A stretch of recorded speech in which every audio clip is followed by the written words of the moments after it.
Is the Denver International Airport a normal airport, or something far more sinister?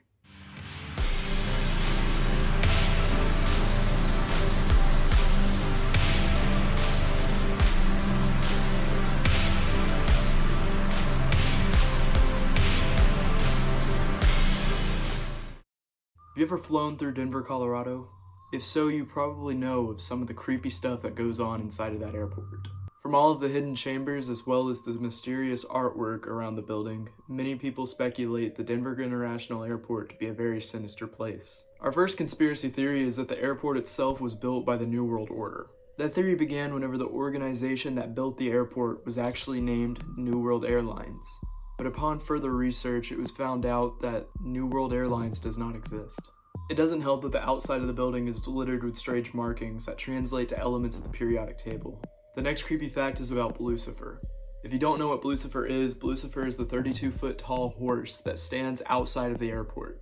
It's all blue and has red glowing eyes that stare into your soul. Many believe that this sculpture is a reference to the 4 horsemen of the apocalypse. Others theorize that at the beginning of the apocalypse, this sculpture will come to life to be ridden by one of the horsemen. But the scariest fact about Lucifer is actually true. Lucifer actually killed his creator. In 2006, a piece of the sculpture fell off onto the artist, severing an artery in his leg, causing him to bleed to death. That is horrible. The next theory is about the tunnels underneath the airport. Back in the 90s when the airport was first being built, it had to be rescheduled to a later opening date. Many people believe that this is due to the tunnels that are built underneath the airport. That's right, underneath the airport there are tunnels that are over a mile long. If you ask an employee, they say that they're used for storage and luggage, but many rumors have formed around them. The biggest rumor being that this is where the Illuminati will be hiding out during the apocalypse. Other people theorize that citizens are going to be held prisoner here during the apocalypse, or whenever the government takes over. Either way, that's pretty freaking creepy. Last theory is the one that I find the most interesting, and that's because it's based off of the murals. These murals are notorious for being creepy, terrifying, and straight up out of place inside of an airport. These murals actually show dead children, animals in glass cases, sea turtles caught up in nets, and soldiers wearing gas masks. And people think that this is some sort of warning of the end of the world. Though these murals seem very out of place, the artists who created them claim that they have a much deeper meaning than that.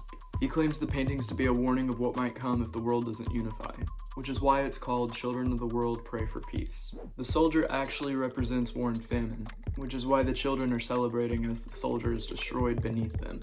The murals are also meant to celebrate the different backgrounds and ethnicities of Denver, Colorado. And each kid on the painting is actually a victim of gang violence in the Denver, Colorado area. I mean, it's kind of cool that he's paying homage to them, you know? So what do you guys think? Do you think there's something creepy going on at the Denver International Airport, or do you think this is just some conspiracy theories? I mean, they're actually kind of capitalizing off of the fact that they're surrounded by conspiracy theories right now. Let me know in the comments if you've actually been to this airport. I'm actually very curious about it. Maybe one day we could go and actually do some investigating on our own. Until then, be nice to each other.